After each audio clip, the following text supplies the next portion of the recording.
Iaitu hadis yang ketiga di bawah bab al-mu'takif yadkhulul baita li hajatih. Dalam setengah-setengah kitab dia ada bab. Dalam kitab kita ni tak ada bab, tapi maksudnya bab lah. Adanya al-mu'takif yadkhulul bait li hajatih. Dalam ta'liq bawah tu nombor 1 tu, dalam satu nuskhah dia kata lil hajah, li hajatih, ataupun lil hajah, lebih kurang maksudnya. Imam Abu Daud dengan sanadnya meriwayatkan daripada Aisyah, katanya Rasulullah sallallahu alaihi wasallam selalu beriktikaf di dalam masjid. Beliau memberikan kepalanya, yakni menghulurkan kepalanya dari khilalil hujrah. Dalam setengah-setengah nuskhanya khalalil hujrah. Khilal boleh juga. Min khilalil hujrah, dari celah bilik, maksudnya pintu bilik. Fa aghsilu ra'sahu, maka saya basuh kepalanya. Qala Musaddad, kata Musaddad, sebabnya Imam Abu Daud ambil daripada dua orang guru dia kan. Tadi kalau kita tengok sanad dia, haddatsana Sulaiman bin Harb wa Musaddad. Jadi hak tadi tu lafaz Sulaiman bin Harb. Adapun Musaddad, tempat fa'aghsilu ra'sahu tu fa'urajjiluhu. Gitu. Bila dia hulur kepala tu fa'urajjilu wa ana haidun, bukan fa'aghsilu ra'sahu.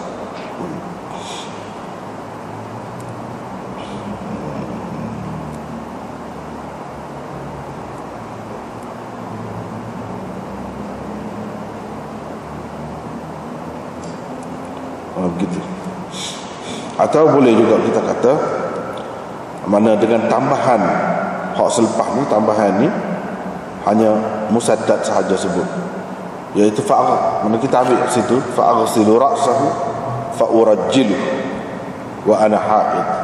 Begitu pun boleh juga. Jadi basuh kepala, selain daripada basuh kepala, sisir rambut, sikat rambut dia. Hak tu kalau nak kira lebih sesuai.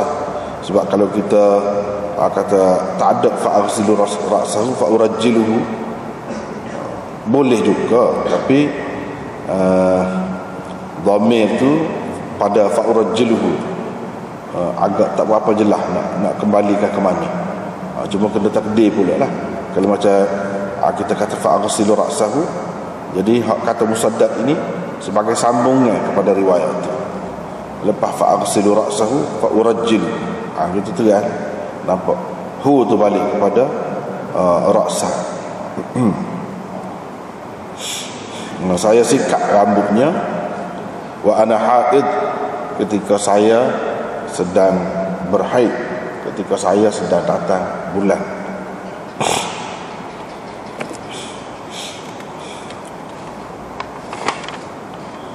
Jadi dalam riwayat ini, fayunawiluni ra'sahu min khilali, atas tu. Kalau kita tengok bawah, khalali, boleh. Fa'aghsilu ra'sahu. Ini berdasarkan riwayat Abu Daud. Lepas tu dia mari dalam syarah tu, kata Hafiz Ibnu Hajar, ini dalam riwayat Ahmad dan Nasa'i, dia kata begini lafaz ni, kana ya'tini wa huwa mu'takifun fil masjid fayattaki'u ala bab hujrati. Ini lebih terang. Fa'aghsilu ra'sahu wa sa'iruhu fil masjid. Iaitu Nabi SAW selalu datang kepada saya ketika beliau beriktikaf dalam masjid, lalu diletakkan, lalu dia bertelekan, yattaki'u mana bertelekan, ala babi hujrati, di pintu Mana dibendul pintu rumahku lah. Dengan begitu saya basuh kepala dia. Wasairuhu fil masjid, sedangkan bahagian tubuhnya yang lain masih di dalam masjid. Gitu. Dia hola kepala saja. Allah ke dalam rumah tu.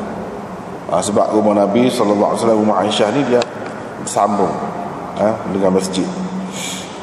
Jadi berdasarkan riwayat Ahmad dan Nasa'i, hak kata hola kepala dari celah bilik tu tak berapa terlihat, dari celah rumah, khilalil hujrah.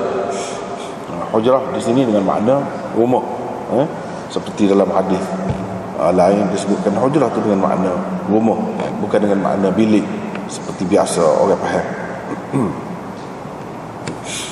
Jadi maknanya min khilalil hujrah yattaki'u ala babi hujrati. Itu lebih terang berdasarkan riwayat Ahmad dan Nasa'i, hak tu lebih terang. Yang ni dia bertelekan di atas pintu rumahku. Mana pintu rumah tu bendul, atabati babi hujrati, mana bendul pintu rumahku. Bertelekan mana duduk begini, tekan gitu. Kalau kepala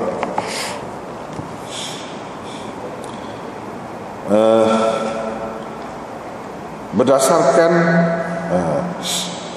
riwayat Musaddad, Imam Abu Daud ambil daripada Musaddad, ada tambahan.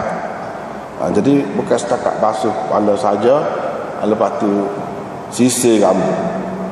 Ketika saya mari kotor, jadi tidak menjadi masalah orang yang berhaid untuk berkhidmat kepada orang yang sedang beriktikaf sekalipun, tak apa. Sedang beriktikaf sekalipun, tak apa. Dan selain daripada itu, basuh kepala, kita kata basuh kepala saja ke? Air semaya dia lah ke mana? Air semaya. Kalau kita kata Nabi sudah ada air semaya, dah makna setuh kan? Setuh lah kepala dia dengan tangan Nabi tu, muka basuh kepala. Lepas tu sisir pula, kalau kita kata nak beringat lah, basuh tu kena rambut saja, jangan kena telinga, payah tu, payah. Daripada hadis umpama ini juga, bagi orang-orang yang mengatakan orang tina, terutama isteri, boleh bersentuh-sentuhan kulit dengan suami, tak batal air semaya. Ini dia jadikan sebagai dalil juga. Cuba kita tengok Aisyah basuh kepala. Jadi basuh kepala tu tak ada kata dia pakai sarung tangan kau gapo, tak ada. Lepas tu basuh tu dalam keadaan beringat, takut setuh, tak ada sebut mana-mana. Menunjukkan kira hak biasa kan, tentu dah setuh, tak kata setuh dengan telinga, dah basuh kepala dengan kulit mana-mana bahagian sikit sebanyak. Kecuali kalau dia nak jaga sungguh, dia akan sebut kan? Dengan beringat, kau berhati-hati, kau bercermat, kau tak ada. Jadi ini adalah salah satu dalil tentang suami isteri bersentuh tidak batal air semaya. Boleh jadi orang kata, tapi itu andaian saja. Nabi SAW tak ada air semaya pada masa itu, tak apalah. Lepas pada itu dia air semaya pula suku, tapi tak ada bukti. Tak ada pula lepas pada itu dia pergi ambil air semaya suku, tak ada. Jadi kira-kiranya sekadar tu je dia tubiknya. Untuk tubik ambil air semaya tu tak ada nampak keperluan dia. Kira-kira jadi dia sudah ada air semaya dah lah, kita kata. Nabi SAW ni selalu dia dalam keadaan suci, dalam keadaan berwudu. Jadi sisir rambut. Selain daripada tu, hadis ini menunjukkan tidaklah kata sementara kita beriktikaf, jadi kita tak boleh menyiapkan diri kita, kemah diri kita biar bau busuk ada, itu tidak dikehendaki. Tidak kata supaya orang tapo dalam gua, dalam bukit, tidak lagu tu. Bahkan kena jagalah diri itu juga, uruskan diri dengan baik, sebaik-baiknya. Jadi dengan basuh kepala, mandi boleh. Itu termasuk dalam keperluan. Dan sisir rambut, sikat rambut. Nabi SAW ni dia suka sisir rambut, jaga rambut dia tu. Bukan setakat sisir rambut sendiri lah. Kalau dia nak suruh orang lain pun khidmat, misalnya isteri dia, sisir rambut tu. Sisir rambut tu dalam riwayat-riwayat yang lain disebutkan dengan minyak pula. Cuma minyak, dia kemah lah. Dia suka kemah Nabi kita sallallahu alaihi wasallam.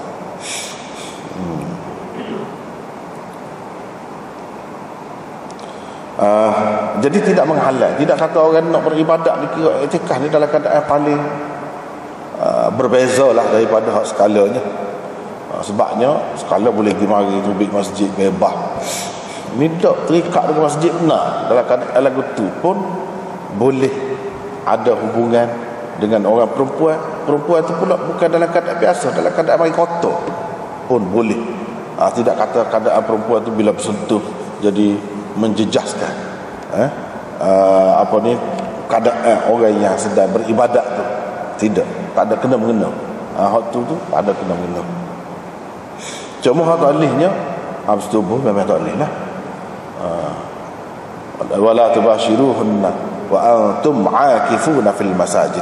Tak boleh kamu bersentuh-sentuhan kulit, maksudnya bersetubuh dengan mereka ketika kamu beriktikaf dalam masjid.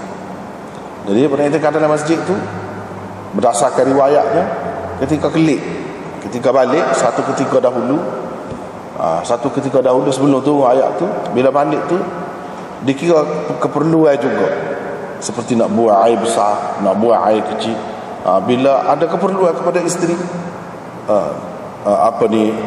nak memenuhi kehendaklah tuntutan perasaan jiwa tu, boleh nak bersetubuh dengan isteri. Tapi lepas pada turun ayat ni, mana tak boleh. Bukan tak boleh dalam masjid. Dalam masjid tu memang tak boleh sama dah. Tu dalam keadaan tidak gitu pun tak boleh. Mana ketika balik ke rumah tu untuk menunaikan hajat, qada hajat. Jadi tak termasuk dalam qada hajat itu bersetubuh. Bersetubuh tak termasuk. Hal tu boleh dikatakan ijma' ulama mengatakan tak boleh kalau dalam keadaan iktikaf. Kalau buat juga tak ada apa, jadi batal lah iktikaf tu. Jadi terbatal iktikaf tu. Kalau buat juga dosa kah? Tidak dosa. Terbatal. Terbatal. Jadi dia kena jagalah benda-benda tu. Apabila beriktikaf kena jaga. Hak bolehnya keperluan asas. Utama benar. Jadi macam bersetubuh tu tak termasuk. Jadi ayat tu turun tu ada dah cerita sebelum pada tu. Jadi berdasarkan ayat tu, wa antum aakifuna fil masajid, mana disebut secara khusus bahawa hukum i'tikaf ni ada kaitannya dengan masjid. Ada kaitannya dengan masjid.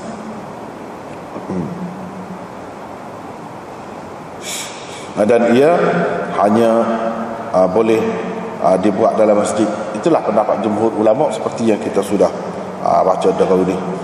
Walaupun ada kata ada boleh juga beriktikaf di Masjidul Bait, masjid di rumah. Mana satu kawasan dalam rumah yang disediakan untuk sembahyang. Ahli rumah tu, penduduk rumah tu sembahyang situlah biasanya. Itu orang panggil Masjidul Bait. Ada khilaf ulama sedikit sebanyak, terutama untuk orang perempuan. Memang kalau mazhab Hanafi boleh beriktikaf di situ, tapi kalau orang lelaki tak boleh. Walau bagaimanapun ada juga khilaf sedikit sebanyak tu ada lah. Tetapi pendapat kuatnya iktikaf ini hanya di masjid sahaja.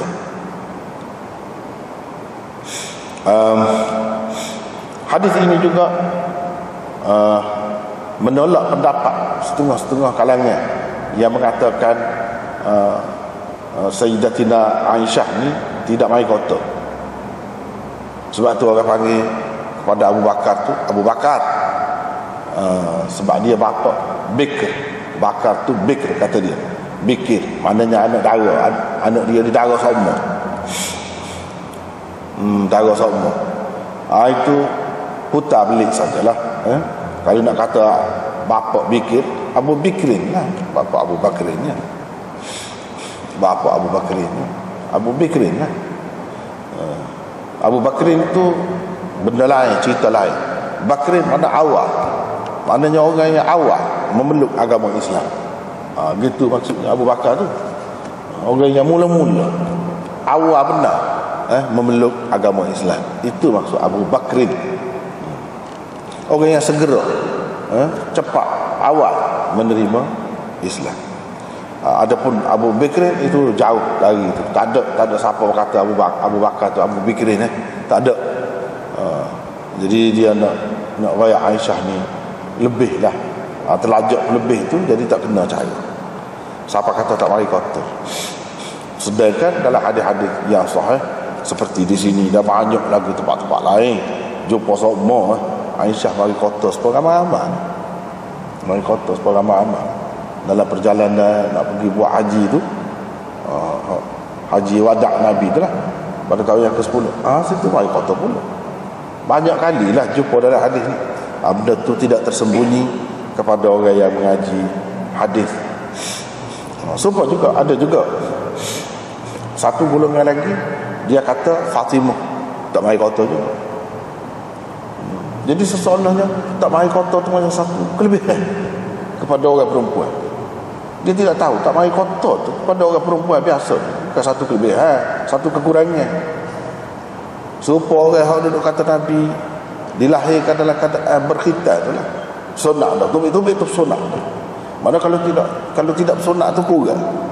Dia ingatkan dengan sunat tu mana dia jadi lebih, tak kena tu. Supaya juga tak mari kotor tu bukan lebih, tak lebih tu kurang. Sebab mari kotor tu tak ada, dia ada kelayakan untuk mengandung. Ada kelayakan untuk mengandung. Ada juga orang yang mengajar, dia kata Fatimah tak mari kotor. Dia boleh beranak tu, tak kira lah, jadi kepelik-pelik lah. Jadi ini semua telajak belaka nak lebih ke Fatimah pula. Padahal semua orang ramai juga. Berapa banyak dalam riwayat-riwayat yang sahih disebut Fatimah mari kotor juga. Semua ramai-ramai. Tapi orang kadang-kadang kalau dia meruk sangat ataupun taksub sangat ke seseorang itu, dia akan jadi lagu tu lah, lebih-lebih. Lebih-lebih. Dia nak lebih orang ni sampai jadi dia bukan macam manusia lagi. Jenis lain seolah-olahnya. Sampai begitu manusia. Teruk. Tak kena lagu tu. Tak kena.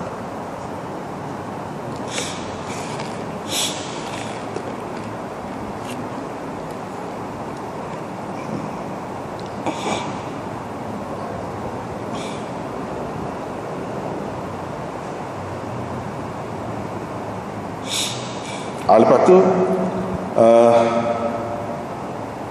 cerita ni Imam Abu Daud ambil daripada Ahmad bin Muhammad bin Syabbuwai.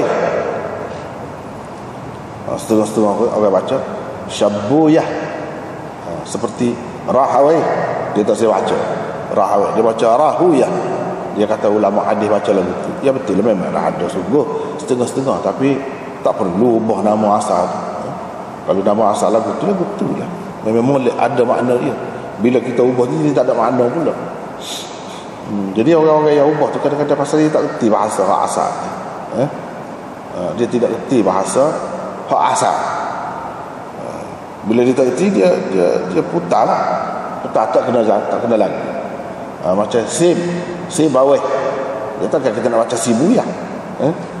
Tapi mana ayah dia letak nama, ataupun orang panggil, tidak letak pun orang panggil dalam bahasa Farsi itu lagu tu. Sip maknanya buah apple, wai maknanya wangi, semerbak, bau, elok, indah, cantik. Kalau dalam bahasa Melayu ni, kalau daripada bahasa Sanskrit, dia sama dengan kesusastraan. Su itu maknanya indah, cantik, comel, menarik.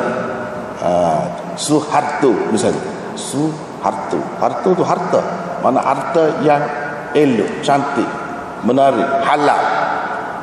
Orang yang baik lah, mana tidak cari harta haram. Makna begitu asal makna dia. Su sama juga dengan weh itu. Kalau dalam bahasa Farsi weh, cuma tu letak depan, tu letak di belakang. Syab bahasa Farsi makna dia malam. Ada makna bukan saja weh mana malam yang indah, menarik, yang semerbak, wangi, begitu makna dia. Begitu juga rah weh. Rah tu maknanya jalan, bukan saja-saja, ada makna dia. Begitulah hal lain-lain pun begitulah. An Ali bin Husain an Safiyah, riwayat daripada Safiyah, katanya Rasulullah sallallahu alaihi wasallam pernah beriktikaf. Saya pergi melawat dia, saya pergi ziarah dia pada waktu malam. Selepas kecek-kecek dengan dia, saya pun bangun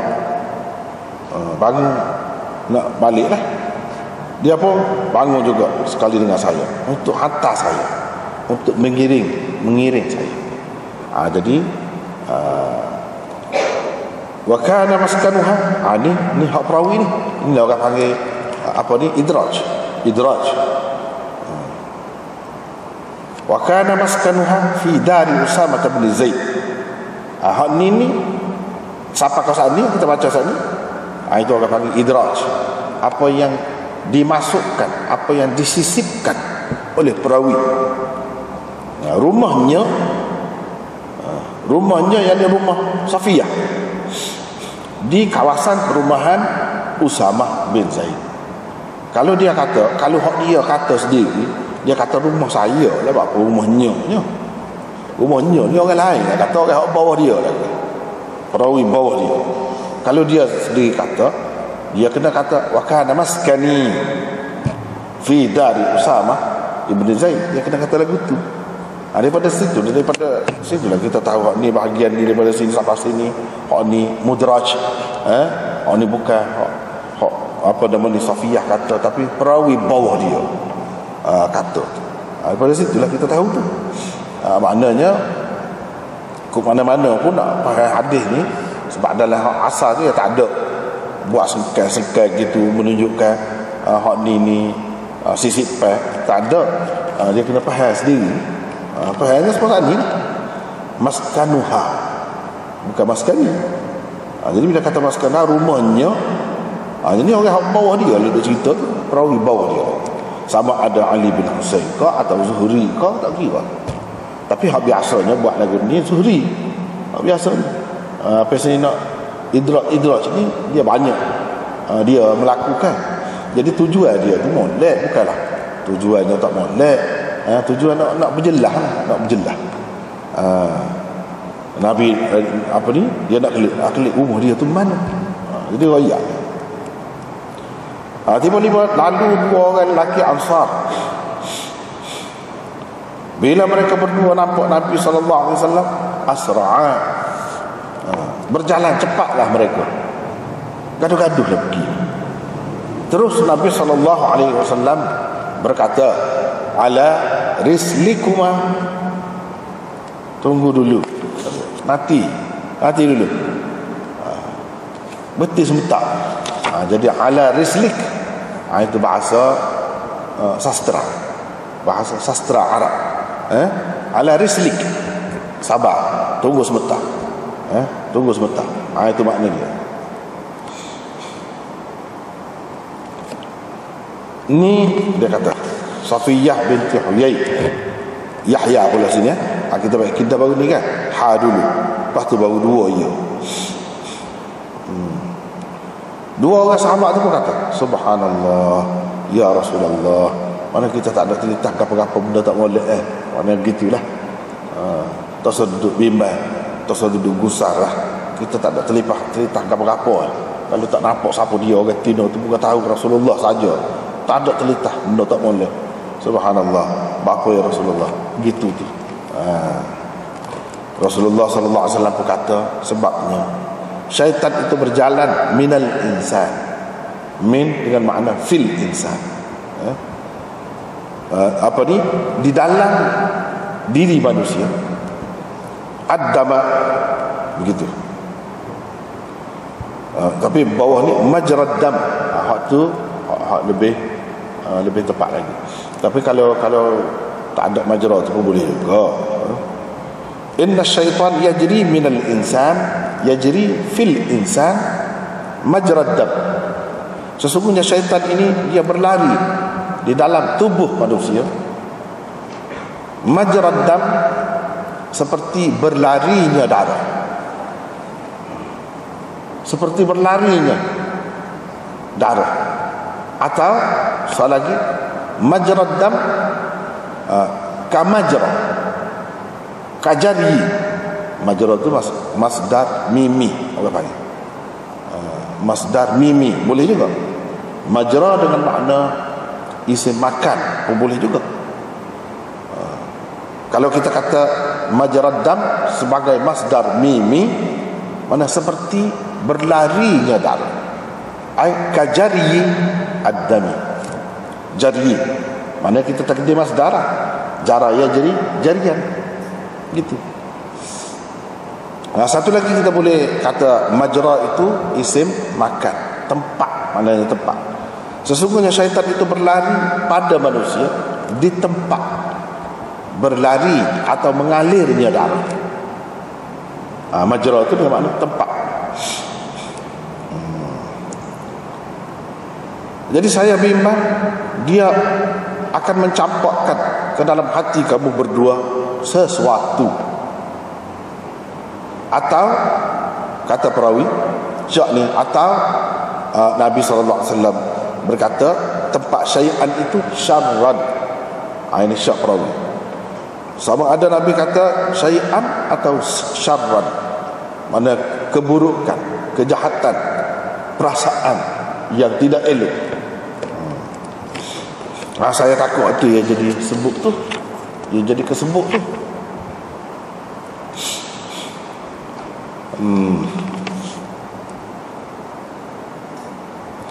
Lepas tu dengan sanad satu lagi, hak tadi diriwayatkan oleh Ma'mar meriwayatkan daripada Zuhri. Hak satu lagi ni anak murid Zuhri yang lain yang meriwayatkannya. Hadis tadi juga Syu'aib, namanya Syu'aib, riwayatkan daripada Zuhri bi isnadihi bihadza, dengan sanad datah tu supaya mana Zuhri daripada Ali bin Husain daripada Safiyah.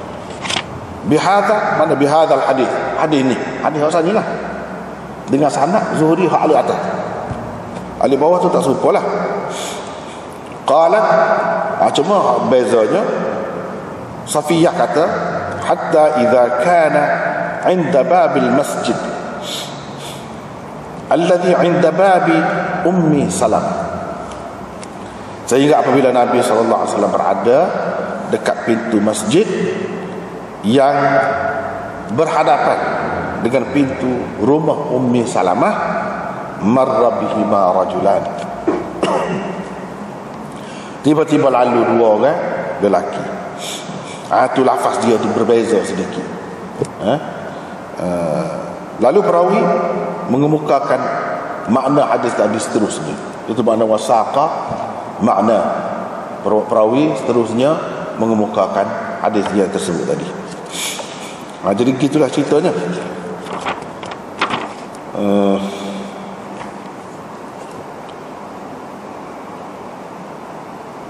Jadi hadis ini menunjukkan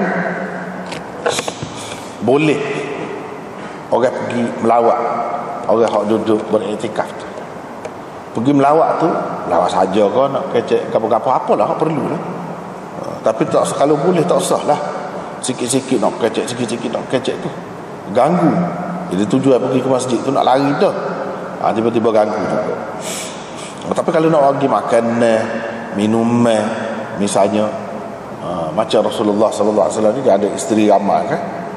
Hari ni giliran orang ni dia pergi makan ni, giliran ni dia pergi, misalnya gitu. Itu tak apalah. Atau kalau ada perlu sangat, boleh lah pergi.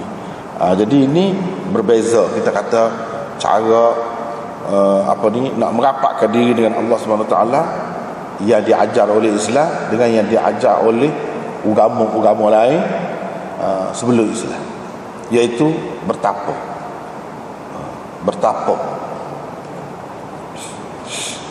Bertapa ni dia apa ni, dalam gua lah, dalam hutan. Itu orang panggil tapa.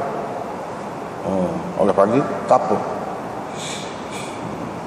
Kalau kita kira lah dari sudut bahasa, tapa tu sendiri tu bahasa Sanskrit tu. Pertapa, pratak dia panggil.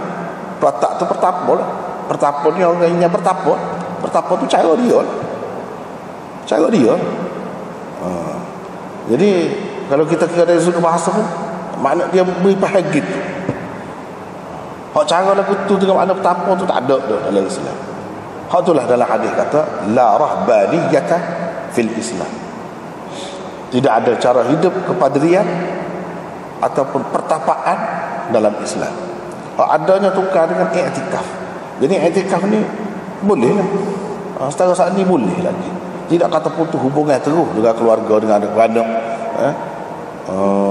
Tak boleh nak panggil dah ke mana-mana pun. Jadi gapo pun. Tidak sampai gitu. Ini maksudnya i'tikaf dalam maknanya yang khusus. I'tikaf dalam makna yang khusus. Kalau i'tikaf dalam makna yang umum, maka kita pergi ke masjid niat i'tikaf saja. Sebentar pun 2 minit kita boleh dah i'tikaf. Tapi kalau i'tikaf yang khusus ni lama, semalam sehari semalam begitu. Apalagi kalau dikaitkan, disertakan dengan puasa, sebab mengikut setengah-setengah mazhabnya macam Imam Malik, Imam Hanafi, yang syarat puasa tu untuk i'tikaf. I'tikaf baru boleh i'tikaf. Saja-saja nak i'tikaf gitu tak ada. Sebab dia kira dalam jangka masa yang panjang setara tu, dan dengan ada ibadat puasa tu, barulah siapa maksud dia, barulah ada kesan dia. Apalagi kalau ditengok siap dan simak ayat Quran berhubung dengan puasa bulan Ramadan tu, dengan i'tikaf dia letak sekali dekat. Jadi ada hikmahnya. Jadi hikmahnya apa dia? Bila nak i'tikaf tu, siang tu kena puasa. Itu bagi mereka syarat. Cuma bagi Imam Syafi'i, Ahmad, gapo ramai lagi orang lain tidak syarat. Sama ada nak i'tikaf lama beberapa malam ke, tidak syarat puasa. Cuma Nabi SAW puasa 10 akhir Ramadan tu, tengah hari dia i'tikaf 10 akhir Ramadan tu pada bulan puasa. Tentunya tengah hari dia tu dia puasa. Itu kalau bulan puasa. Kalau tidak bulan puasa, tidak syarat bagi mereka. Tidak syarat.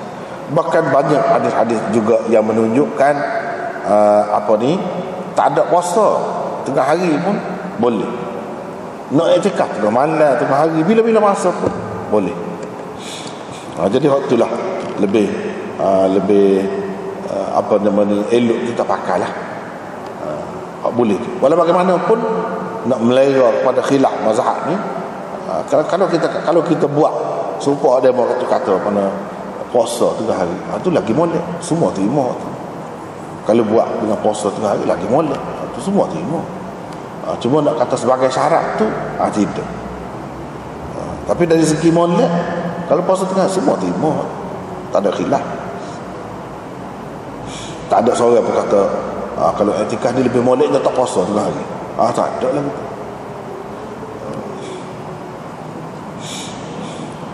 Jadi boleh pergi melawat. Isteri pergi melawat tak apa.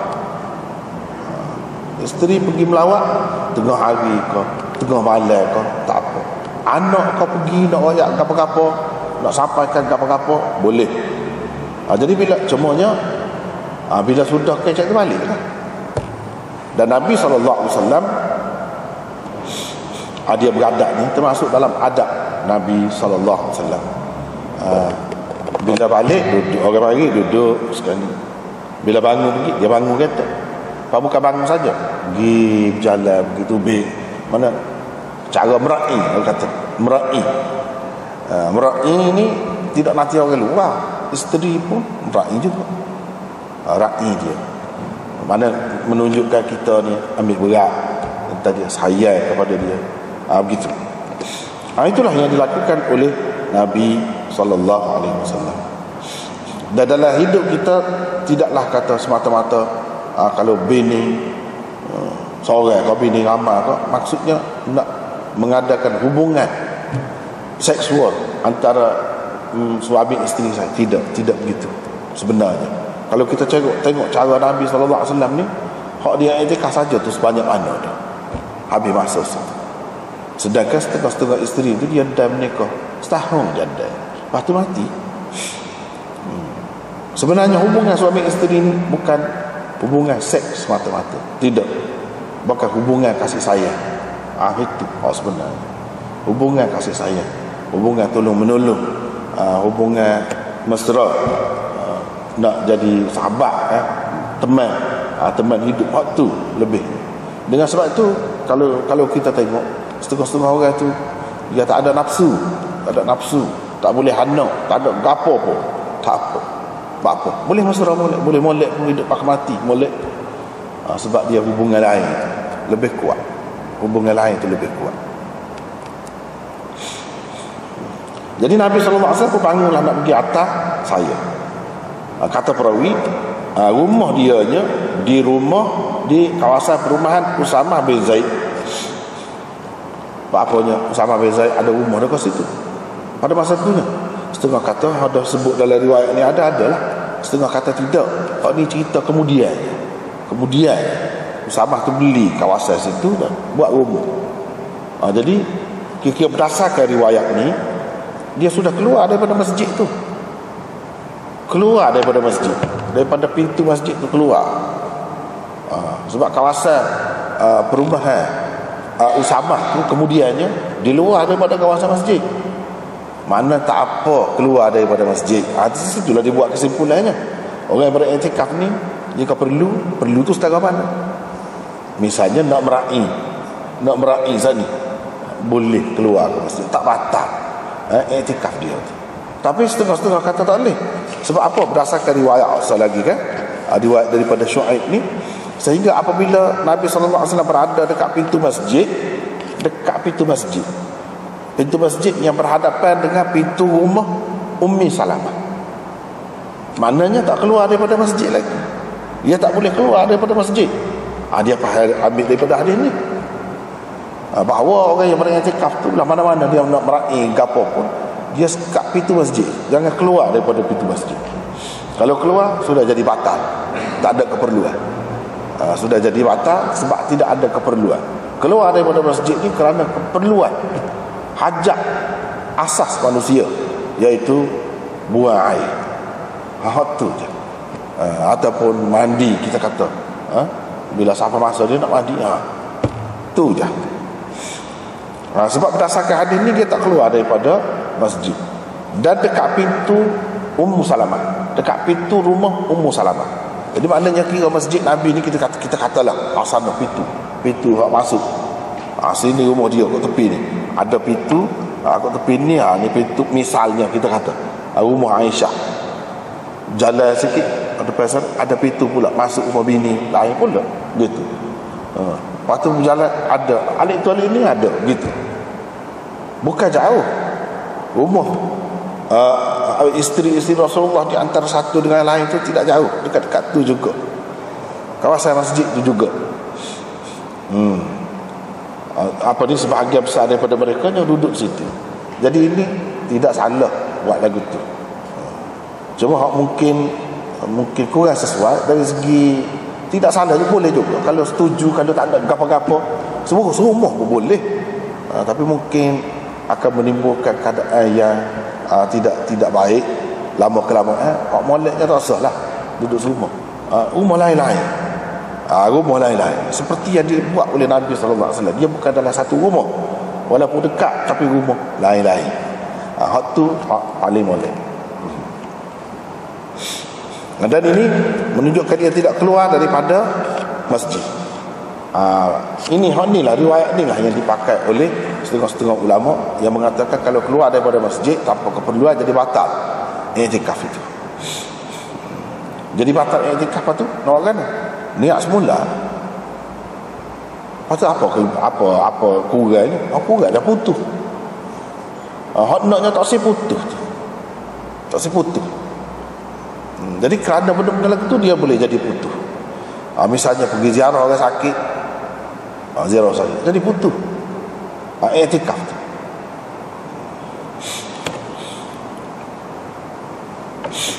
Jadi nak apa dia?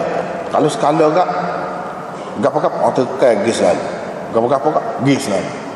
Biar kita boleh kawal sikit diri kita tu. Apa pun. Dalam masalah apa pun. Ni nak makan bubur, kita kata. Bubur apa dia? Bubur jagung. Tubik Tubik juga. Nak makan apung, tubik juga. Lagu tu sebab skala lah.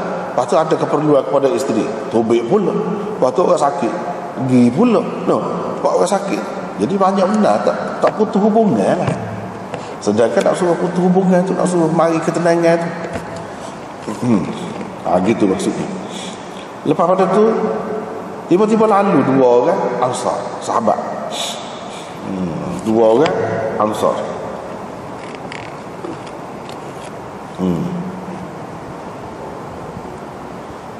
Di sini disebut walafzul Bukhari fi hadis Syu'aib an az-Zuhri. Lafaz Bukhari dalam hadis Syu'aib daripada Zuhri, hatta idza balagat bab al-masjid inda bab Ummi Salamah marra rajulan min al-ansar. Ini serupa dengan riwayat kemudian, riwayat Syu'aib Imam Abu Dawud Umari kemudian sekali. Serupa itulah riwayat Bukhari-nya. Maknanya dia tak keluar daripada pintu masjid lagi. Qala al-Hafiz Ibn Hajar kata, lam aqif ala tasmiyatihima fi syai'in min kutubil hadis. Saya tak dapat pastikan nama dua orang sahabat ni dalam mana-mana kita hadis pun, cakap cari tak jumpa. Jadi hak ni kekal mubham orang panggil. Ulama-ulama kita tulis kitab suku tentang al-mubhamat, jadi perawi-perawi yang tidak jelas. Misalnya dua orang lelaki Ansar, siapa dua orang lelaki Ansar yang terlibat dalam peristiwa ini? Tidak disebut. Tidak disebut ni tidak semestinya orang tak tahu. Perawinya tidak tahu. Perawinya boleh jadi tahu, tapi ini termasuk dalam adab menyampaikan hadis. Ini kalau benda tu nampak alah kekurang molek, alah kekurang molek, jangan disebut nama dia. Sebab kita tidak nak berurusan dengan nama dia. Nama tu tidak penting, siapa pun, siapa pun. Yang pentingnya takut terlitah benda tak molek. Jadi kena jangan gaduh lah. Kalau tengok orang pelik, apa ni duduk sekali dengan orang perempuan, jangan gaduh kata tak apa-apa. Kena suka baik, kena kata dalam hati kita, boleh jadi anak saudara dia ke, adik dia ke, ikutlah. Alah kemolek gitu, jangan alah kata molek. Sahabat tu tak ada cerita apa-apa pun, cuma ini sebagai peringatan daripada Nabi SAW untuk dia dan untuk umat dia semua sekali, supaya kena berhati-hati. Sebab itulah tempat peluang syaitan nak mengambil kesempatan, nak menggoda, nak menimbulkan benda-benda yang bukan-bukan di dalam hati manusia. Jadi bila dia tengok Nabi SAW nampak dia cai Nabi, walaupun gelap kan, tapi cai juga yang ada cerah sikit sebanyak tu, jalan cepat saja. Nabi SAW kata, ala rislikum, tunggu sebentar, sabar dulu, mati dulu. Bila gitu kejut sahabat. Jadi Nabi SAW kata, tak ada orang lain, ini Safiyah. Mana bila kata Safiyah tu kan isteri dia lah, maklum. Itu sahabat tu kejut, Allah, Rasulullah suka kita fikir telitah apa-apa benda tak molek tu. Langsung kita tak ada telitah lah kalau Nabi benda-benda tak molek lagu tu. Lepas tu dia kata, subhanallah ya Rasulullah, mana tak ada pun telitah bagi tak molek. Tapi Rasulullah SAW sebagai peringatan dia kata, sebabnya begini adalah keadaan lagu ni lah syaitan tu main. Syaitan menimbulkan fitnah, dan syaitan ni dia boleh berlari di dalam tubuh manusia seperti berlarinya darah. Jadi darah ni berlari berjalan musim mutar, dia ada kaitan dengan jantung, dia sebut jantung saja. Sebab pada masa tu ahli-ahli ilmu perubatan pun tak sampai ke situ lagi. Nabi SAW sudah royak dah, bahawa putaran darah dalam tubuh manusia ni memang legak mutar. Lepas tu pergi ke jantung, pam keluar pula, pergi habis rata tu masuk pula, gitulah. Dan syaitan ni dia berlari, mana yang berlari itu cepatlah dalam tubuh manusia, cepat dia boleh pergi. Nak pergi ke mana? Nak pergi ke hati, masa apa lah, gitulah. Satu. Yang keduanya, dia tumpah. Dia tumpah. Supaya kita kata siapa, dia boleh hanyut dalam air sungai, cuma hanyut. Jadi dia ni pun dia tumpah, darah tu mengalir tu, dia pergi kot tu.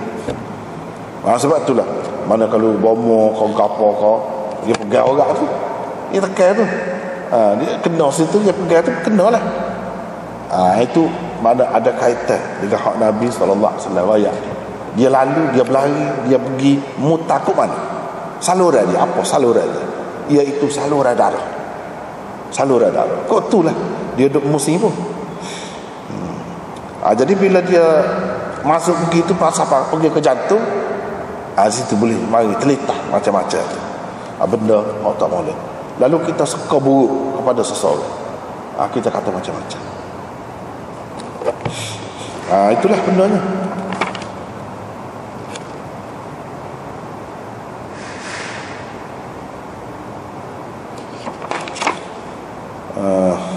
Dan Nabi SAW sangat cermat.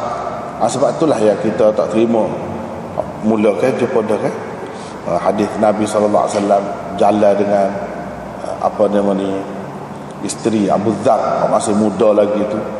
Sekian jauh jalan Nabi berdua saja naik gendong, tak boleh terima. Dari riwayat itu kita sudah bahas dah. Ana sudah bahas dah dalam kitab Ibnu Ishaq tu. Dalam tu sebut dalam mana, ada di mana kecacatan dia, dan bercanggah dengan hadis ni. Hadis ni jadi asas.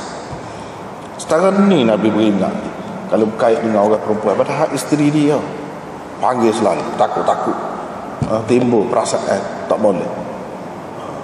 Sebab syaitan dia boleh kadang-kadang dia ambil kesempatan sikit tu, dia buat nampak orang lain lah, supaya orang lain Sofia tu nampaknya. Boleh jadi dia ambil kesempatan. Jadi kita kata dia bercanggah dengan riwayat ni. Riwayat ni tengok Nabi begitu jaga sekali maruah dia. Tiba-tiba situ tak tahu mana ada maruah, tak pernah sabar. Lalu itulah orang panggil hadis mungkar. Hadis mungkar.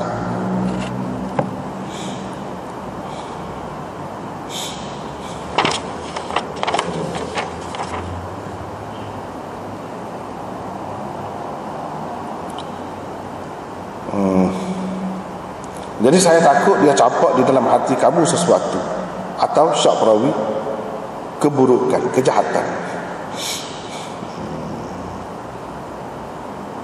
Jadi apa yang Nabi SAW tegur tu, cepat tu.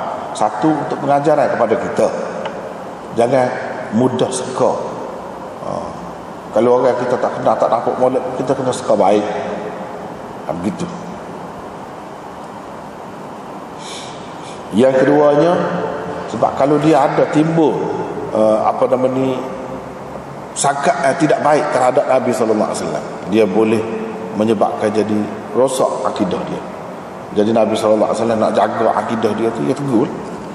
Jadi kalau dia tu suka buruk pada Nabi, boleh rosak akidah dia, iman dia tu boleh rosak. Jadi oleh kerana sahabat ni, dua orang sahabat dia ni seperti sahabat-sahabat lain juga tidak maksum, maka dia jagalah. Oleh kerana tidak maksum ni kena jaga.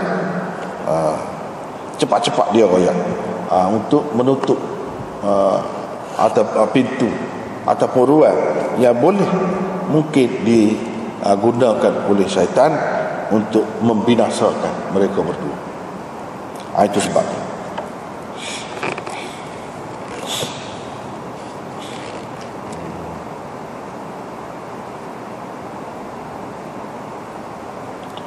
Kemudian al-mu'takif ya'udu al-marid.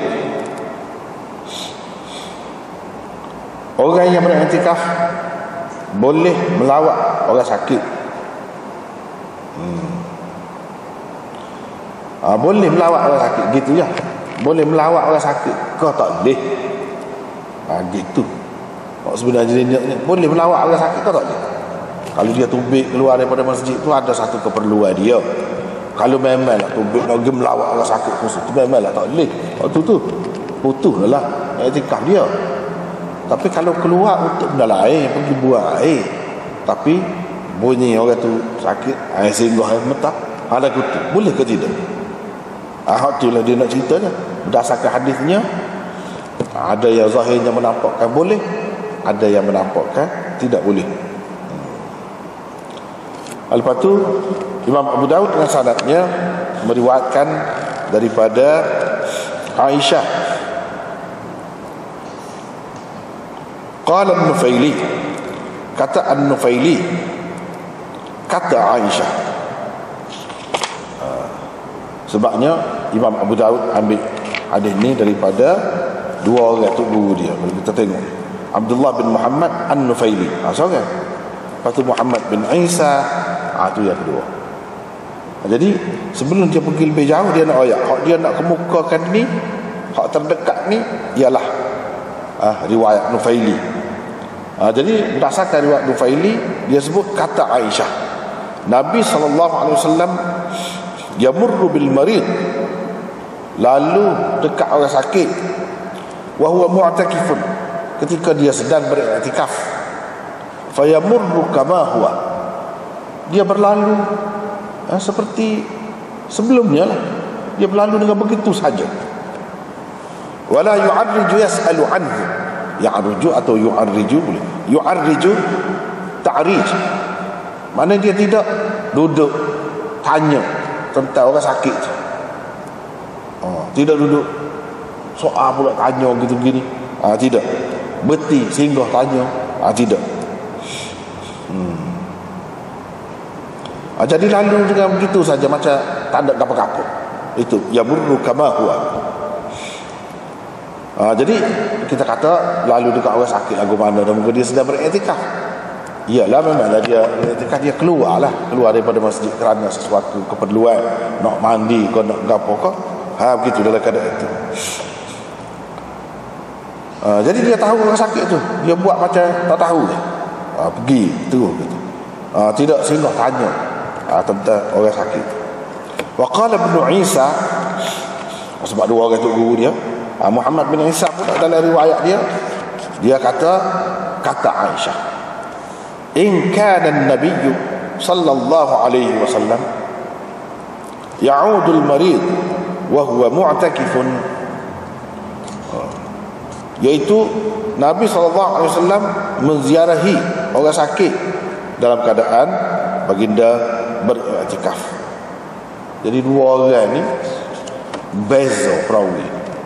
Tok guru ni, berdasarkan tok guru ni nampak Nabi tak cara, tak tanya tentang orang sakit, usah kau nak pergi ziarah.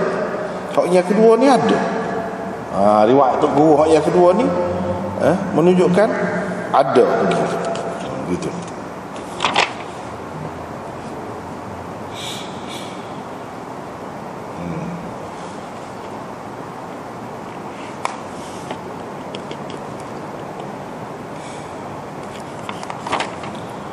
Begitu.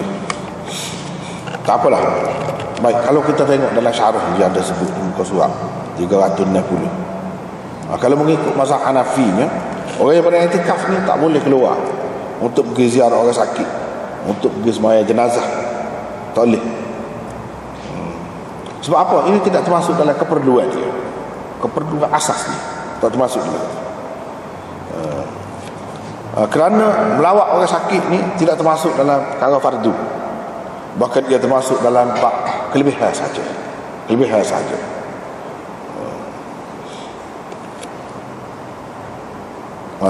Ini kalau hak tidak wajib lah. Kalau hak wajib, hak ziarah tu wajib. Misalnya orang bawah tanggungan ni, itu lain lah. Ni hak tidak wajib lah. Dan sembahyang jenazah juga tidak fardu ain, bahkan fardu kifayah, gugur dengan sebab sudah ada sebahagian orang melakukannya.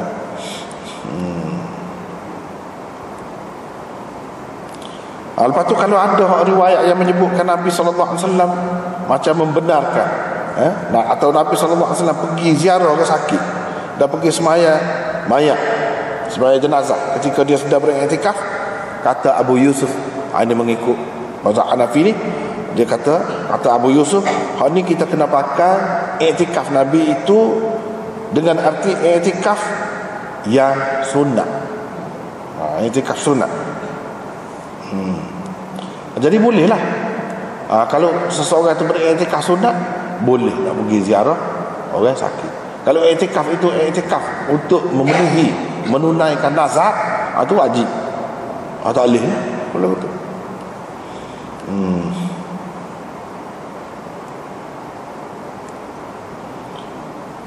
Ataupun boleh juga kita kata kebenaran itu dipakai dengan arti orang yang beriktikaf itu keluar untuk sesuatu yang harus, seperti hajat manusia atau untuk jemaah, ataupun ziarah orang sakit atau sembahyang mayat, tapi bukan dengan niat daripada asal lagi nak pergi buat benda tu. Cuma tiba-tiba bila-bila lalu tu tengok ada. Gitu je. Tidak dengan maksud. Kalau dengan maksud tak boleh. Kalau dengan maksud tumbik daripada masjid tu nak pergi buat benda-benda saat ni, tak boleh lah. Tapi kalau tidak dengan maksudnya nak pergi tumbik ambil air semaya je kita kata, ataupun nak pergi buat air, tiba-tiba ada orang sebut pergilah lalu gitu, sekadar tu. Adapun pergi jemaah, misalnya kalau dia beriktikaf di masjid tak ada jemaah, bila tiba hari Jumaat tu kena keluar lah, pergi sembahyang jemaah. Sembahyang jemaah ni dia kata fardu ain. Sembahyang jemaah termasuklah fardu ain. Tidak boleh kita nak tunaikan sembahyang jemaah tu dalam semua masjid. Jadi perlulah kepada keluar, seperti mana perlu keluar untuk qada hajat. Setelah tu jadi dalam keadaan ni kalau keluar tidak membatalkan iktikafnya. Tapi kata Syafi'i, dia kata kalau seseorang tu keluar untuk jemaah pun batal iktikaf dia. Sebab dalam mazhab Syafi'i ini iktikaf ni mudah. Naik sebentar atas masjid boleh dah iktikaf. Tak ada payah. Kalau batal, batal tak apa-apa, masuk niat mula lah. Gitu je lah dia. Lepas tu patutkanlah tak sebi batal iktikaf tu tak pergi jemaah, tak boleh lah, kena pergi lah. Batal biar batal. Jadi sebab tu hak semoleknya tak sebi terbit daripada masjid tu kita iktikaf dulu lagi di tempat di masjid hak ada sembahyang jemaah. Kalau kita nak beriktikaf tu sampai ke hari Jumaat, kena ke hari Jumaat, jadi kita kena rancang selalu nak iktikaf tu biarlah di masjid yang kita tak payah keluar daripada masjid tu untuk pergi jemaah. Itulah sebaik-baiknya.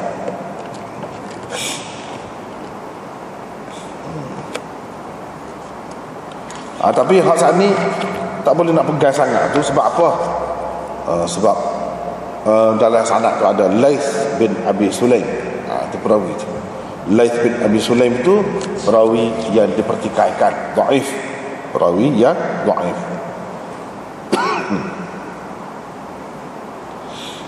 Tak boleh nak pegang dengan sangat lah.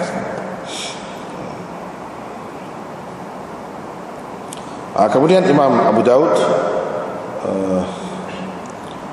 dengan sanadnya meriwayatkan daripada Aisyah bahawa katanya kata Aisyah, sunnah, ini sunnah Nabi kepada orang yang beriktikaf ialah dia tidak boleh pergi melawat orang sakit. Itu sunnah. Dan tidak boleh menghadiri jenazah, pergi sembahyang mayat, tak boleh. Tidak boleh menyentuh perempuan, tidak boleh bersetubuh maksudnya dengan perempuan, wala yubashiruha, dan bersentuh-sentuhan kulit dengannya ataupun dengan maksud bersetubuh juga tak boleh. Dan dia tidak boleh keluar untuk sesuatu hajat melainkan yang tidak dapat dielakkan. Hajat yang tak dapat dielakkan. baru boleh. Dan tidak ada i'tikaf illa bisaumin, melainkan dengan berpuasa, yakni di siang harinya.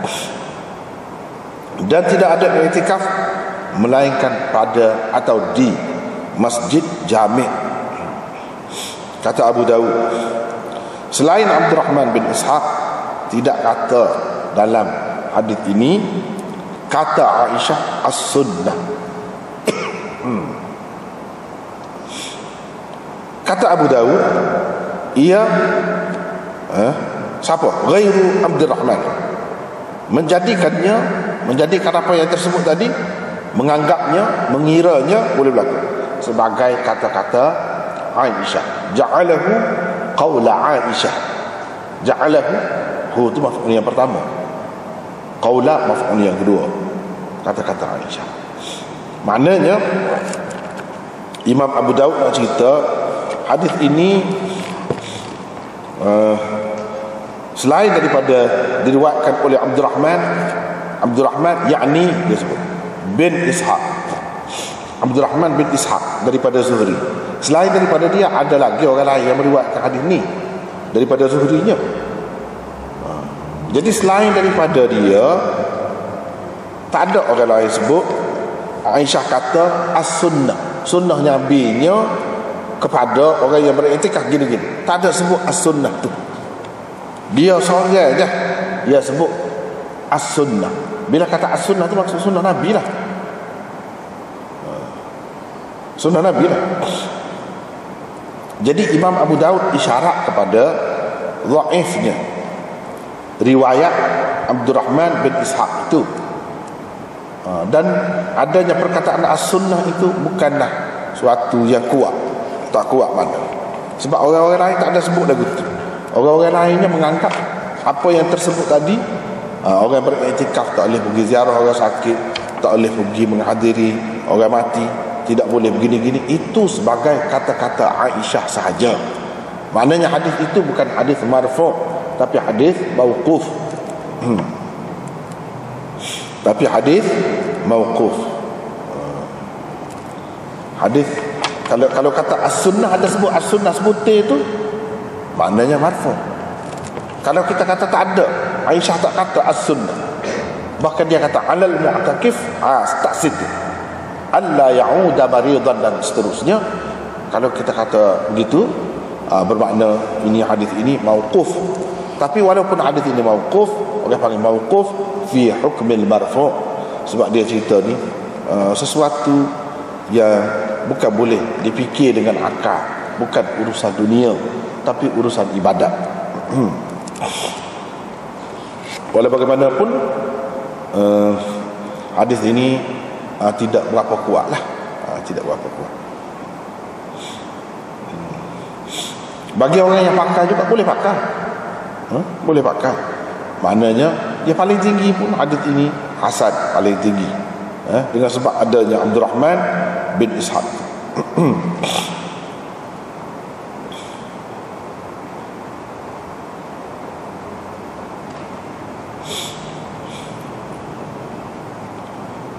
Gitu. Boleh juga pakai, bukanlah kata tak boleh pakai. Jadi orang-orang yang duduk pakai dia antaranya hak ni lah. Dan benda ni memang tak boleh berlaku. Cuma setengah-setengah tempat tu nampak macam tak sah lah i'tikaf itu. Misalnya tidak ada i'tikaf melainkan dengan berpuasa. Jadi la tu la i'tikaf, la tu lagak, nafi kamal ke ataupun nafi ijza'. Nafi tu tidak ada i'tikaf tu. Mana tidak ada i'tikaf yang sempurna ke sahaja, atau tidak ada i'tikaf mana tak jadi i'tikaf tu. Dia ada dua. Ada dua tu. Jadi bagi orang yang kata tidak syarat puasa, dia kata la tu la nafi kamal sahaja. La yang menafikan kesempurnaan. Tidak ada i'tikaf yang sempurna, melainkan kena puasa tengah hari itu. Tidak ada i'tikaf yang sempurna melainkan di masjid jami'. Bukan makna tak jadi masjid lain tu. Jadi juga, tapi tak sepenuh. Dia faham tu. Bagi orang yang mensyaratkan begitu, dia kata, lah dia bukan nafi kamal, tidak. Bukan menafikan kesempurnaan saja, menafikan langsung. Tak jadi, tak boleh lah. Nak etikad ni kena masjid jami'. Masjid jami' ni khilaf pula situ. Apa maksud masjid jami'? Hak kebanyakannya kata masjid hak orang buat jemaah. Sebab apa? Bila etikad dia tak payah keluar. Tak payah keluar daripada masjid tu. Sampai hari jemaah dia boleh sembahyang jemaah dengan selesa. Kalau dia tidak duduk beriktikaf di masjid jami', masjid ada jemaah, dia kena keluar. Bila keluar, jadi putus, batal iktikaf dia. Jadi tak sempurna. Jadi hak moleknya kena situ baru boleh. Barulah tidak ada gangguan. Barulah tidak ada nak pergi buat benda fardu ain tapi batal pula dah. Barulah tidak berlaku begitu. Tapi bagi orang-orang yang mengatakan ini nafi ijza'. Nafi ijza' maksudnya tak jadi langsung. Tak jadi etikad, tidak dikira etikad. Sebab itulah bagi mazhab Malik, Hanafi dan lain-lain, dia kata syarat puasa. Itu syarat. Kalau tak puasa, orang tidak panggil etikad dalam arti kata hak sebenar. Dia syarat puasa. Dia pergi tengok ni, tak ada mohon tak si pegang mana. Jadi dia kata hadis ni tak berapa kuat, kata dia. Dia letak atas dhaif habis. Dia kira hak nak pakai dia kata tidak dhaif. Dia hasan. Tidaklah dhaif benar, boleh pakai juga. Pakai. Gitu. Kat sini kalau kita katakan banyak kali Nabi sallallahu alaihi wasallam kata begini. La salata illa bi Fatihatil Kitab. Tidak ada sembahyang melainkan dengan baca Fatihatul Kitab. Imam Syafi'i itu la tu nafi ijza', bukan nafi kamal. Sini dia nafi kamal, padahal serupa ayat. Sebab tu kata ijtihad ni ada ketikanya sini dia tak pakai, tapi di tempat lain dia pakai. Orang tu pula sini dia pakai, situ dia tak pakai. Gitu, benda sama. Atas pilihan. Siapa satu peringkat tu pilihan. Memanglah berdasarkan ilmu dia ijtihad itu memanglah. Tapi benda yang sama juga. Kadang-kadang orang ni pegang dengan ni, hak tu tak pegang. Kalau nak kira dia pegang kemah keming, kata tak sah, tak apa ni.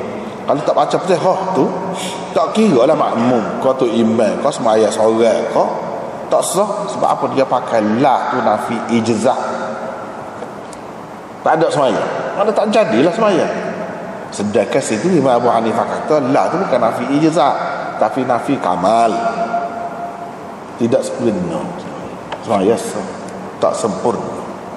Tengok ke sini Imam Abu Hanifah tak pakai nafi kamal pula dah. Dia pakai nafi ijza'. Imam Syafi'i pula pakai pula sini nafi kamal. Sebab tu kata ini masalah ijtihad. Jangan kita kata kat orang dia mau tak pakai kaedah ni. Dah. Ada ketika pakai, ada ketika tak pakai. Sama serupa alik tu alik ni serupa je. Serupa.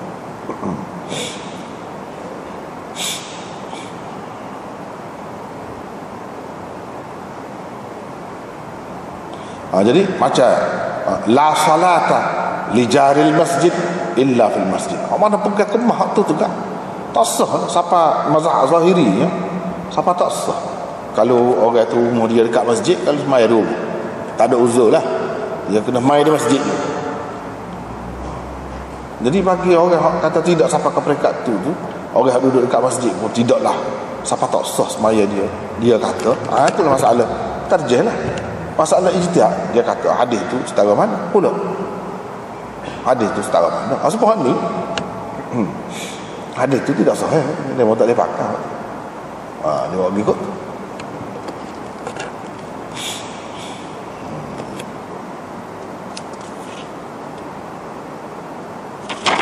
Lepas pada tu wali i'tikaf la ni dalam syarah ni wali i'tikaf bukan salah, kita sudah baik kidah kan itu. la'tikafa illa bisawmin. Lepas tu kata kena syarat puasa ni kalau nak i'tikaf ni siapa? Bukan Imam Malik, Imam Abu Hanifah saja. Dia awal lagi, sejak awal lagi sudah ada khilaf. Di zaman sahabat lagi dia kata. Qala Ibn Umar wa Ibn Abbas. Ibn Umar, Ibn Abbas pendapat dia lagu itulah. Ke Ibn Abbas dia tempat rujuk mazhab Syafi'i kalau di kalangan sahabat. Ibn Abbas tu tempat rujuk mazhab Syafi'i. Kalau dalam fiqh Syafi'i ni sahabat nombor satu rujukan dia Ibn Abbas. Mana Imam Syafi'i tak pakai kalau rujukan utama dia sini. Tengok Ibn Abbas mensyaratkan puasa untuk i'tikaf tu. Imam Syafi'i kata tak, tidak syarat. Supaya juga Ibn Abbas kata aula mastumun nisa. La mastumun nisa tu makna dia berjimuk, setubuh, bukan makna bersentuh. Imam Syafi'i tak pakai guru rujukan nombor satu. Ibn Abbas kata hak tu dipakai oleh Hanafi pula. Dipakai oleh Hanafi pula. Sebaliknya Ibnu Mas'ud jadi rujukan utama mazhab Hanafi tu. Dia kata la mastumun nisa tu ada sentuh situ. Bukan makna jimuk. Mana Imam Abu Hanifah pula tak pakai rujukan utama dia pula situ. Biasa ya benda lagu ni. Tidak kata satu orang tu bila dia turut orang tu, orang panggil taklid syakhsi. Maknanya dia tak boleh lepas daripada orang tu, tak ada segala perkara dia terikat dengan orang tu. Tak ada lagu tu. Cuba tengok contoh-contoh. Padahal maklum dah jelas bagi ulama-ulama usul, dia tahu ni rujukan utama mazhab ni dalam di kalangan sahabat, ni rujukan utama mazhab ni di kalangan sahabat. Tapi berapa banyak masalah-masalah ia tak berlaku, ia tak tahu, dia tak tahu. Jadi ini semua menunjukkan satu orang tak kira lah dia siapa, mujtahid atau tidak mujtahid, dia tidak perlu terikat kemah-keming gitu dengan satu orang, tak perlu. Apalagi kalau orang lain, pihak lain tu ada hujah dalil yang kuat berupa Quran dan hadis, lagilah tidak perlu dia terikat begitu. Cuba kita tengok ni zaman awal dulu lagu tu. Akhrajahu Abdul Razzaq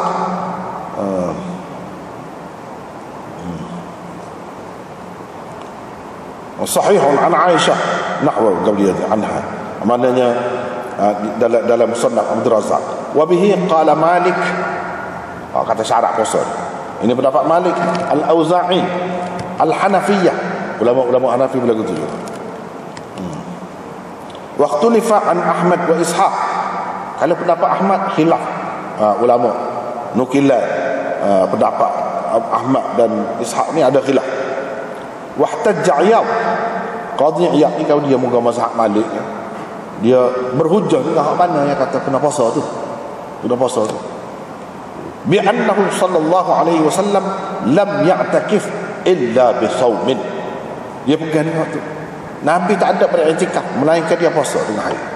Dia pegang hak tu.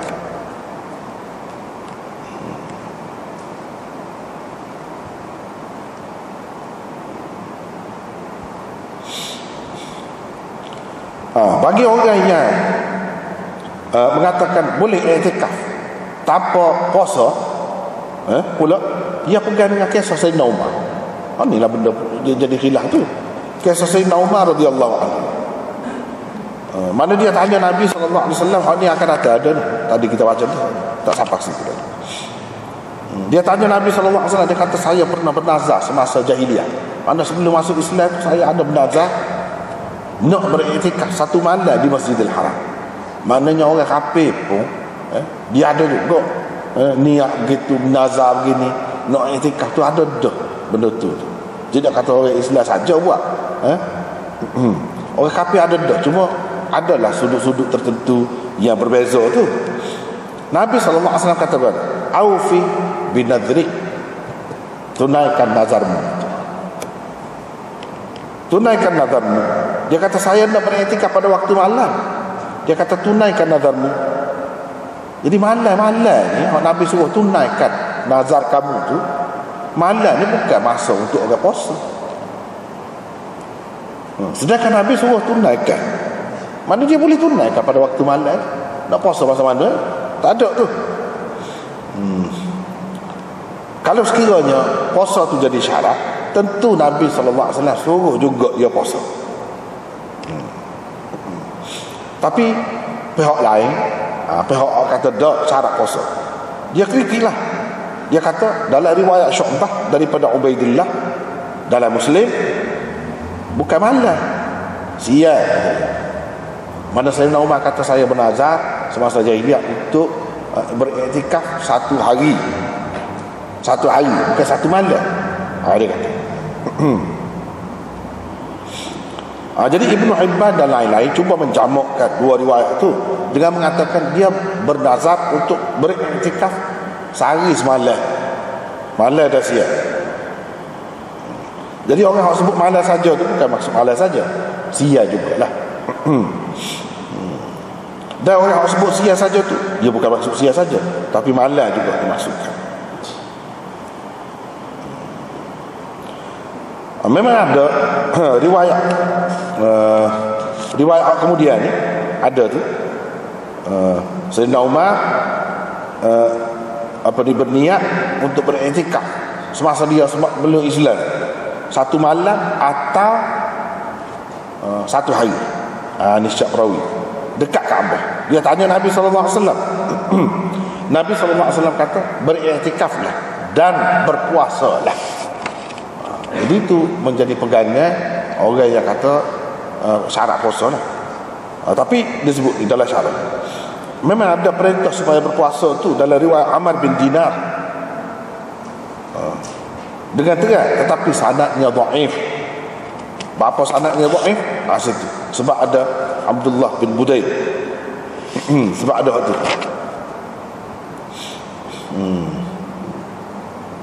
Waqad zada fiha. Ada tambahan dalam itu, iaitu Nabi SAW kata kepadanya i'takif wasum. Kita baca akhrajahu Abu Dawud wan Nasa'i min tariq Abdullah bin Budayl wa huwa dhaif. Dia dhaifnya. Jadi sebab tu orang kata tidak syarat puasa tu, kalau dia mau nak pegang hak tu tak boleh kata. Ada tu dhaif sebab ada Abdullah bin Budayl itu. Kadza qala al-Hafiz fil Fath. Qultu takallama fihi Ibnu Adi. Ibnu Adi telah mempertikaikannya. Dia sebut dia ni ada banyak riwayat yang mungkar lah, kadang-kadang lebih, kadang-kadang kurang. Misalnya sepatutnya Nabi kata i'takif, beriktikaf lah, hanya tabuk wasum pula. Apa yang lagu itulah riwayat dia. Begitulah. Jadi ada orang kata tak molek, tapi ada juga orang kata boleh kira, boleh pakai juga dia ni. Inilah. Wa ghabazahu Daraqutni. Daraqutni pun maknanya isyarat alah ke tak sedap jugalah perawi ni. Wa masyahu ghairuhu. Tetapi selain Daraqutni, ramai juga perawi-perawi yang lain mengatakan boleh diterima. Ibnu Ma'in kata salih, Ibnu Hibban kata masuk ke dalam senarai perawi thiqah dia. Maknanya paling tinggi, sebab kita kata hak ni paling tinggi pun dia hasan. Tapi bagi orang yang tak sepakat tu, puasa tu sebagai syarat untuk i'tikaf tasir, dia tidak kata hasan, dia kata dhaif. Dia kata dhaif.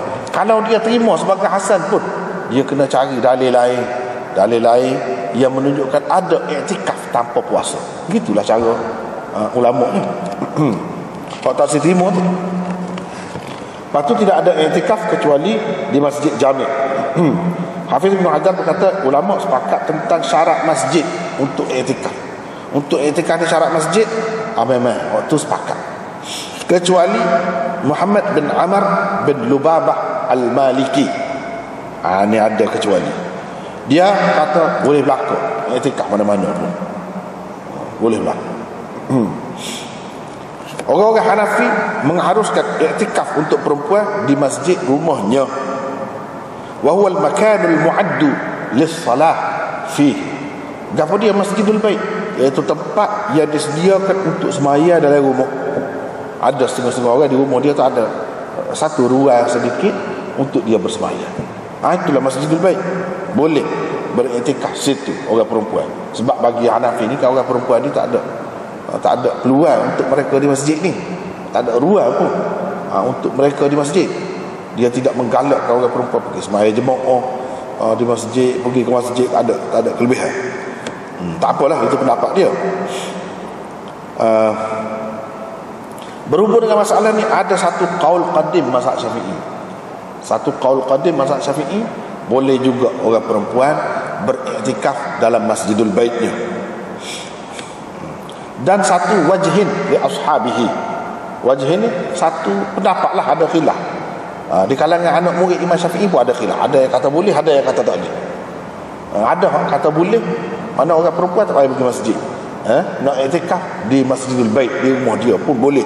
Ini juga satu pendapat dalam mazhab Syafi'i, anak-anak murid dia.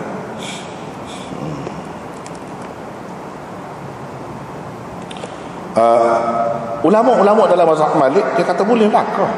Orang lelaki, orang perempuan pun boleh belaka iktikaf di Masjidul Bait tu. Boleh. Li'anna al-mutatawwi' fil buyut afdal. Sebab kalau barang-barang sunat ni, di rumah lebih moleknya. Dia buat pergi kot tu. Di rumah lebih molek. Kalau barang sunat ni, sembahyang sunat apa-apa. Lepas tu Imam Abu Hanifah dan Ahmad kata kena masjid tadi. Dia kata khusus dengan masjid hak orang sembahyang 5 waktu. Tak boleh masjid sahaja nama masjid. Sembahyang 5 waktu tak jaga, tak boleh. Imam Abu Yusuf pun kata gitu juga, wajib lah sembahyang wajib. Mana ni i'tikaf hak wajib. Adapun i'tikaf sunat boleh di masjid mana-mana pun, dia kata. Jumhur ulama mengatakan umum semua masjid, kecuali kepada orang yang nak kena pergi jemaah. Maka Imam Syafi'i mengatakan molek kepada orang yang dia kena jemaah, dan bilangan hari dia nak iktikaf tu kena masuk hari jemaah, dia beriktikaf di masjid jami'. Masjid jami' maksudnya hak tempat orang buat sembahyang jemaah tu.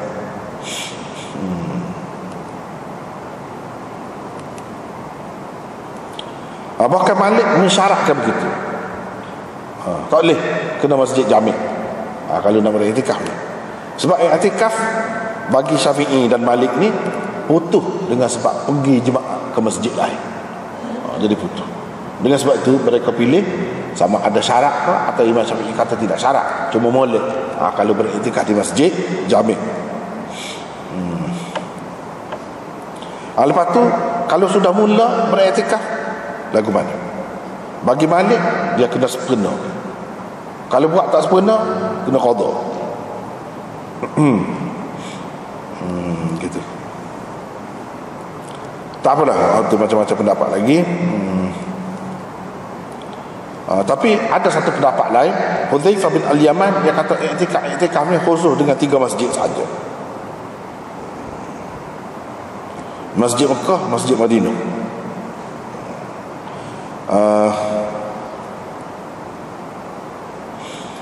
Ibnul Musayyab kata Masjid Madinah saja. Masjid Madinah saja. Mereka berdalil dengan firman Allah, wala tubashiruhunna wa antum aakifuna fil masajid.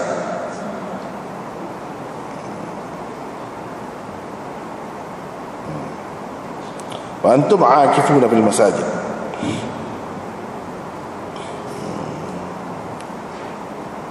Mereka kata kalau boleh pada selain masjid hak 3 tu, ataupun beza pendapat kau tu kata Mekah Madinah saja, tu kata Madinah saja. Tak ada mana khusus haram mubasyarah tu. Sebab haram mubasyarah ni masjid mana-mana pun tak boleh belaka. Dia kata sebab jima' tu bercanggah dengan iktikaf itu dengan ijma' ulama. Jadi maksud dia faham gitu. Bila sebut masjid ni, maka maksudnya ialah iktikaf la yakunu illa fiha, tidak boleh berlaku kecuali pada masjid itu sahaja. Itu fahamnya dia. Tapi orang lain tidak faham gitulah. Jumhur ulama, jumhur sahabat tak faham gitu. Habislah. Lepas tu seterusnya riwayat daripada Ibnu Umar tentang Umar nak beriktikaf semasa jahiliyah. Tak ada habis juga kita sekali lagi. Allah.